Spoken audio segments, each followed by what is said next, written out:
മിശിഹായിൽ ഏറ്റവും സ്നേഹിക്കപ്പെട്ട പ്രിയ സഹോദരി സഹോദരന്മാരെ, നമ്മുടെ കർത്താവിൻ്റെ പീഡാനുഭവ രഹസ്യങ്ങളെ ധ്യാനിച്ചുകൊണ്ട് ഈ വലിയ നോമ്പുകാലം നമ്മളെല്ലാവരും ചെലവഴിക്കുകയാണ്. യേശുവിൻ്റെ 40 ദിവസത്തെ മരുഭൂമിയിലെ ഉപവാസ പ്രാർത്ഥനയെ അനുസ്മരിച്ചുകൊണ്ടും അതോടൊപ്പം തന്നെ നമ്മുടെ കർത്താവിൻ്റെ പീഡാസഹനങ്ങളെ പ്രത്യേകം ധ്യാന വിഷയമാക്കിക്കൊണ്ടുമാണ് ഈ വലിയ നോമ്പുകാലം നമ്മളെല്ലാവരും ആചരിക്കുന്നത്. ഈ കാലഘട്ടത്തിൽ എല്ലാവരെയും ആത്മീയ ചിന്തയിലേക്ക് ഉണർത്തുവാനും സഹായിക്കുവാനും ഉപകാരപ്രദമാകണമെന്ന ചിന്തയോടുകൂടിയാണ് നോമ്പുകാല ചിന്തകൾ എന്ന പേരിൽ ഈ ഒരു മാധ്യമത്തിലൂടെയുള്ള ഓൺലൈനിലൂടെയുള്ള വചന പ്രഘോഷണം ക്രമീകരിച്ചിട്ടുള്ളത്. ഇന്ന് ഈ നോമ്പുകാലത്തിൻ്റെ 7-ാം ദിവസമായ ഇന്ന് പ്രത്യേകമായി നമ്മൾ വിചിന്തന വിഷയമായി സ്വീകരിച്ചിരിക്കുന്നത് വിശുദ്ധ മത്തായിയുടെ സുവിശേഷം 16-ാം അധ്യായം 21 മുതൽ 26 വരെയുള്ള വാക്യങ്ങളാണ്. അവിടെ ഇപ്രകാരം നമ്മൾ വായിക്കുന്നു: അപ്പോൾ മുതൽ ഈശോ തനിക്ക് ജെറുസലേമിലേക്ക് പോകേണ്ടിയിരിക്കുന്നുവെന്നും ശ്രേഷ്ഠന്മാരിൽ നിന്നും പ്രധാന പുരോഹിതന്മാരിൽ നിന്നും നിയമജ്ഞരിൽ നിന്നും വളരെയേറെ സഹിക്കേണ്ടി വരുമെന്നും താൻ വധിക്കപ്പെടുമെന്നും എന്നാൽ 3-ാം ദിവസം ഉയർപ്പിക്കപ്പെടുമെന്നും ശിഷ്യന്മാരെ അറിയിച്ചു തുടങ്ങി. പത്രോസ് അവനെ മാറ്റി നിർത്തി തടസ്സം പറയാൻ തുടങ്ങി. ദൈവം കനിയട്ടെ, കർത്താവേ, ഇതൊരിക്കലും നിനക്ക് സംഭവിക്കാതിരിക്കട്ടെ. ഈശോ തിരിഞ്ഞ് പത്രോസിനോട് പറഞ്ഞു: സാത്താനെ, എൻ്റെ മുമ്പിൽ നിന്ന് പോവുക, നീ എനിക്ക് പ്രതിബന്ധമാണ്. നിന്റെ ചിന്ത ദൈവികമല്ല, മാനുഷികമാണ്. ഈശോ ശിഷ്യന്മാരോട് അരുളി ചെയ്തു: ആരെങ്കിലും എന്നെ അനുഗമിക്കുവാൻ ആഗ്രഹിക്കുന്നുവെങ്കിൽ അവൻ തന്നെ പരിത്യജിച്ച് തൻ്റെ കുരിശുമെടുത്ത് എന്നെ അനുഗമിക്കട്ടെ. സ്വന്തം ജീവൻ രക്ഷിക്കുവാൻ ആഗ്രഹിക്കുന്നവൻ അത് നഷ്ടപ്പെടുത്തും. എന്നാൽ ആരെങ്കിലും എനിക്ക് വേണ്ടി സ്വജീവൻ നഷ്ടപ്പെടുത്തിയാൽ അവനത് കണ്ടെത്തും. ഒരുവൻ ലോകം മുഴുവൻ നേടിയാലും സ്വന്തം ആത്മാവിനെ നഷ്ടപ്പെടുത്തിയാൽ അവനെന്ത് പ്രയോജനം? ഒരുവൻ സ്വന്തം ആത്മാവിന് പകരമായി എന്തു കൊടുക്കും? നമ്മുടെ കർത്താവായ മിശിഹായ്ക്ക് സ്തുതി. പ്രിയപ്പെട്ടവരെ, കഴിഞ്ഞ ദിനങ്ങളിലും നമ്മൾ വിചിന്തന വിഷയമാക്കിയത് യേശുവിൻ്റെ ഓരോ പ്രബോധനങ്ങളുടെ വെളിച്ചത്തിലാണ്. ഇന്നത്തെ സുവിശേഷ ഭാഗത്തിൻ്റെ പശ്ചാത്തലം നമുക്കറിയാം. കേസറിയ ഫിലിപ്പിയിൽ വെച്ച് ഈശോ ശിഷ്യന്മാരോട് ചോദിക്കുന്നു: ഞാൻ ആരാണെന്നാണ് ജനങ്ങൾ പറയുന്നത്? അവരതിന് ഉത്തരം നൽകി. ഈശോ പ്രവാചകരിൽ ഒരുവനാണെന്നാണ് പൊതുവെ ജനങ്ങൾ വിശ്വസിച്ചിരുന്നത്. ഏലിയ വീണ്ടും വന്നതാണെന്ന്, സ്നാപക യോഹന്നാൻ വീണ്ടും ജനിച്ചതാണെന്ന്, അല്ലെ പ്രവാചകരിൽ ഒരുവനാണെന്ന് അവർ പറയുന്നു. എന്നാൽ വീണ്ടും ഈശോ അവരോട് ചോദിച്ചു, ശിഷ്യന്മാരോട് ചോദിച്ചു: ഞാൻ ആരാണെന്നാണ് നിങ്ങൾ പറയുന്നത്? ഉടനെ പത്രോസാണ് അതിന് മറുപടി നൽകിയത്. മത്തായിയുടെ സുവിശേഷം വളരെ വ്യക്തമായത് പറയുന്നുണ്ട്. 16-ാം അധ്യായം 16-ാം വാക്യം: നീ ജീവിക്കുന്ന ദൈവത്തിൻ്റെ പുത്രനായ ക്രിസ്തുവാണ്. ഈ വചനം കേട്ട് ഈശോ സന്തോഷിച്ച് തന്നെ പത്രോസിനോട് പറഞ്ഞു: യോനായുടെ പുത്രനായ ശിമയോനെ, നീ ഭാഗ്യവാൻ. എന്നാൽ മാംസരക്തങ്ങളല്ല, എൻ്റെ സ്വർഗസ്ഥനായ പിതാവാണ് ഇത് നിനക്ക് വെളിപ്പെടുത്തി തന്നത്. അങ്ങനെ സന്തോഷത്തോടെ അവർ അവിടെ നിന്ന് യാത്ര ചെയ്യുന്ന അവസരത്തിലാണ് വഴിയിൽ വെച്ച് യേശുവിന് സംഭവിക്കുവാനിരിക്കുന്ന പീഡാസഹനങ്ങളെക്കുറിച്ചുള്ള ആദ്യ പ്രവചനം ഈശോ നടത്തിയത്. താൻ ജെറുസലേമിലേക്ക് പോകാനിരിക്കുന്നുവെന്നും അവിടെ ചെന്ന് കഴിയുമ്പോൾ പുരോഹിത പ്രമുഖന്മാരിൽ നിന്നും യഹൂദ പ്രമാണികളിൽ നിന്നും തനിക്ക് പീഡനം ഏൽക്കേണ്ടി വരുമെന്നും വധിക്കപ്പെടുമെന്നും ഈശോ ശിഷ്യന്മാരെ അറിയിക്കുവാൻ തുടങ്ങി. ഇത് ശിഷ്യന്മാരിൽ ഒത്തിരിയേറെ അസ്വസ്ഥതയുണ്ടാക്കി. അവരാരും യേശുവിൻ്റെ മരണത്തെക്കുറിച്ച് ഒരിക്കലും ചിന്തിച്ചിട്ടില്ല. കാരണം ഈശോ ചെറുപ്പക്കാരനാണ്, ധീരനായ ഒരു പ്രവാചകൻ, ധീരനായ പ്രബോധകൻ, എവിടെ ചെന്നാലും അത്ഭുതങ്ങളും അടയാളങ്ങളും പ്രവർത്തിച്ച് ജനപ്രീതി നേടുന്നവൻ.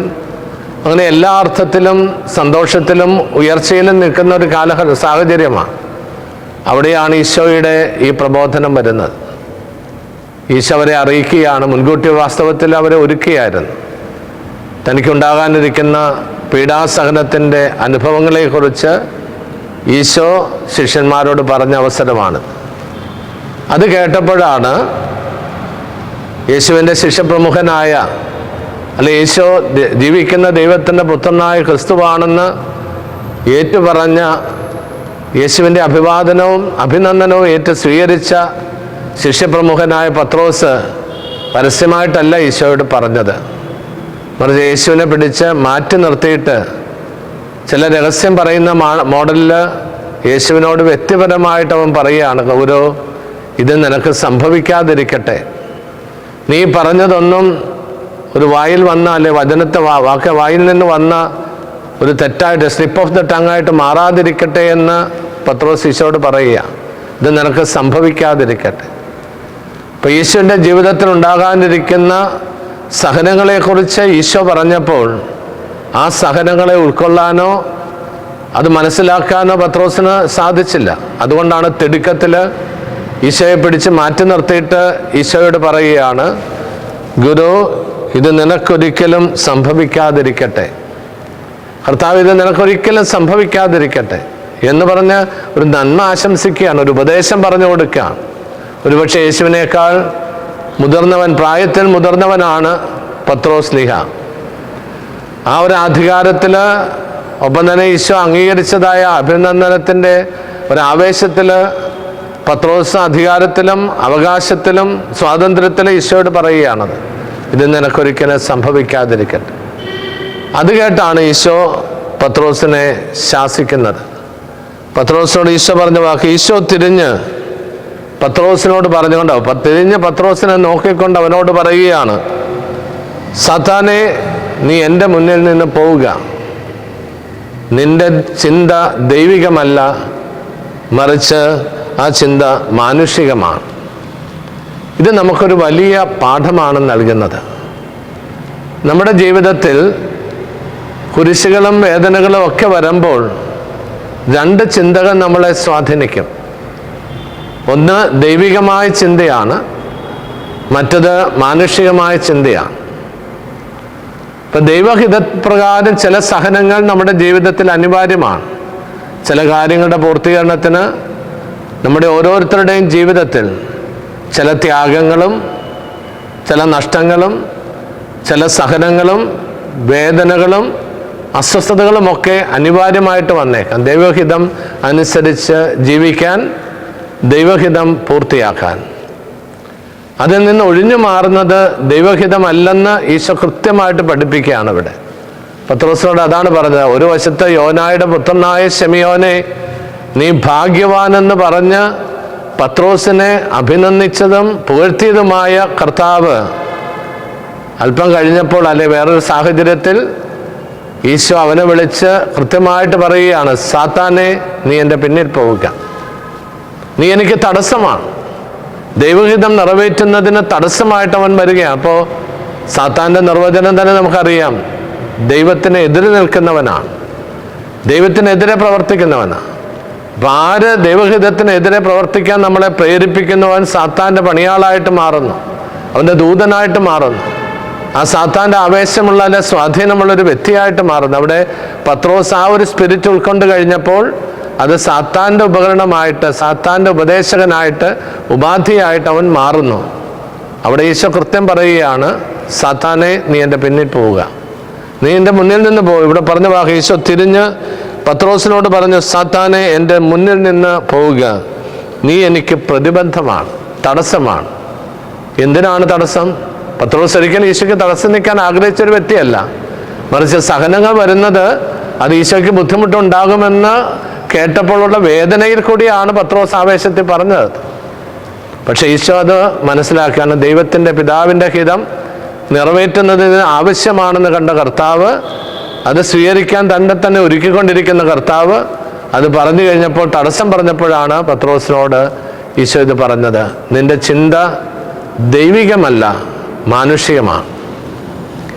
നമ്മുടെ ജീവിതത്തിലും ചില സാഹചര്യങ്ങൾ വരുമ്പോൾ, ചില ബുദ്ധിമുട്ടുകൾ വരുമ്പോൾ നമ്മളും പതറിപ്പോകാറുണ്ട്, അസ്വസ്ഥരാകാറുണ്ട്.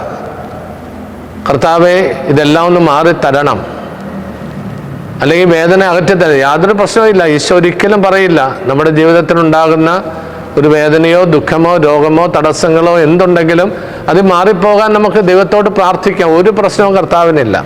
ഈശോ തന്നെ നമ്മളോട് പറഞ്ഞിട്ടുണ്ട്, നിങ്ങൾ ചോദിക്കും നിങ്ങൾക്ക് ലഭിക്കും, അന്വേഷിക്കാൻ കണ്ടെത്തും, മുട്ടുവൻ തുറക്കപ്പെടും. ഈശോ പറഞ്ഞേക്കണതാണ്. പക്ഷേ ഒരു ക്ലോസ് ഉണ്ടാകണം. ഈശോയും അതെ, ഗത്സമനിൽ ഈശോ പ്രാർത്ഥിച്ചപ്പോൾ പിതാവേ, കഴിയുമെങ്കിൽ ഈ പാനപാത്രം എന്നിൽ നിന്ന് അകന്നു പോകട്ടെ എന്ന് പ്രാർത്ഥിച്ചവനാണ് ഈശോ. എങ്കിലും എൻ്റെ ഇഷ്ടമല്ല, അങ്ങയുടെ ഇഷ്ടം നിറവേറട്ടെ.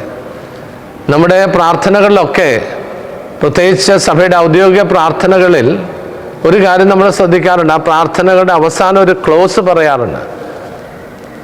വിശുദ്ധരുടെ മാധ്യസ്ഥം തേടി പ്രാർത്ഥിക്കുന്ന ലതിന്യ പ്രാർത്ഥനയുടെ ആ ഒരു പ്രാർത്ഥനയിൽ ഇപ്രകാരമാണ് പറയുന്നത്: അങ്ങയുടെ തിരുമനസ്സിനൊത്ത വിധം ഞങ്ങളുടെ ഉദ്ദിഷ്ട കാര്യങ്ങൾ സാധിച്ചു തന്നുകൊണ്ട് ഞങ്ങളെ അനുഗ്രഹിക്കണമേ എന്നാണ് നമ്മൾ പ്രാർത്ഥിക്കുന്നത്. ഞങ്ങളിതെല്ലാം പറഞ്ഞു, ഞങ്ങളുടെ ആഗ്രഹം ഇതാണ്, ഈ വിവാഹം നടക്കണം, ഈ ബിസിനസ് വിജയിക്കണം, എൻ്റെ ദുഃഖം മാറിപ്പോകണം, കടബാധ്യത മാറിപ്പോകണം, അതെല്ലാം ചെയ്യണമെന്ന് പറഞ്ഞിട്ട് അവസാനം പറയുന്നത്, കർത്താവേ, അങ്ങയുടെ തിരുമനസ്സിനൊത്ത വിധം ഞങ്ങളുടെ ആഗ്രഹങ്ങൾ അല്ലെ ഉദ്ദിഷ്ടമായ കാര്യങ്ങൾ, ഞങ്ങളിപ്പോൾ അവതരിപ്പിച്ചിരിക്കുന്ന പ്രശ്നങ്ങൾ പരിഹരിച്ച് ഞങ്ങളെ അനുഗ്രഹിക്കണം.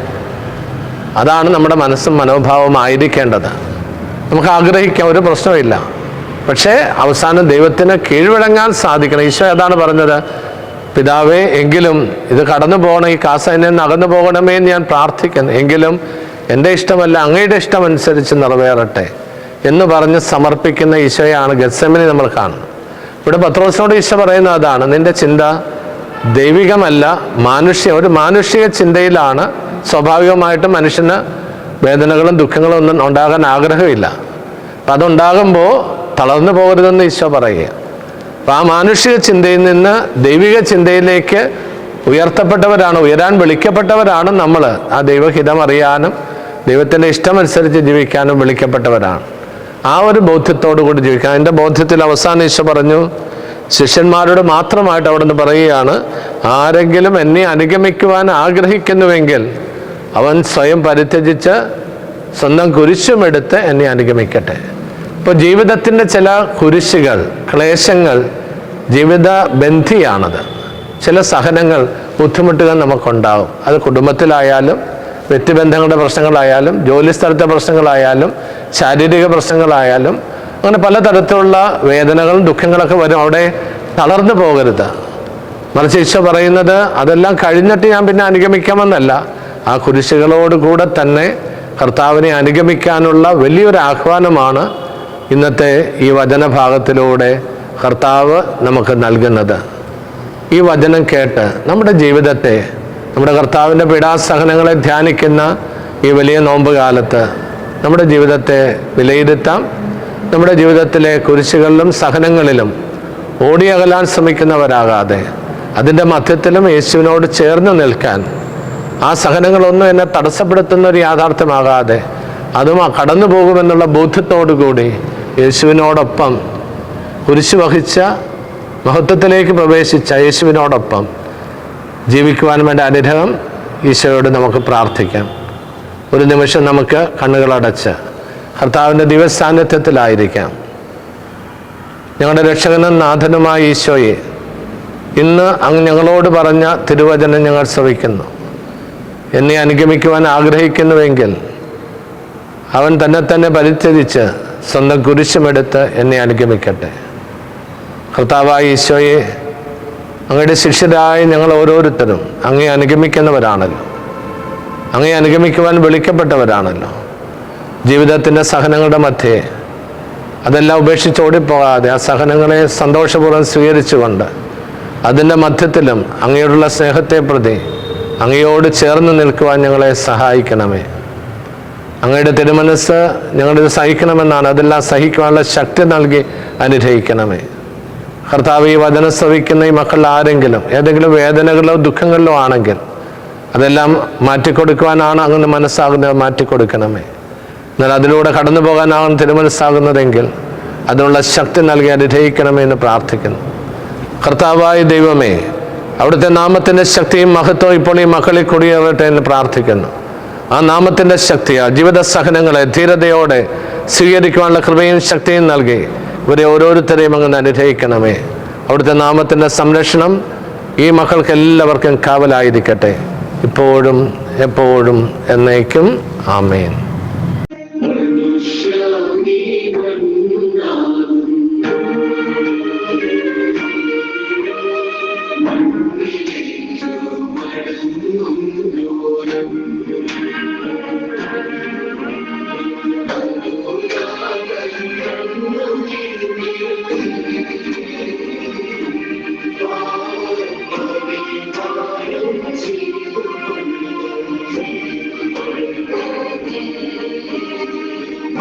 Shall we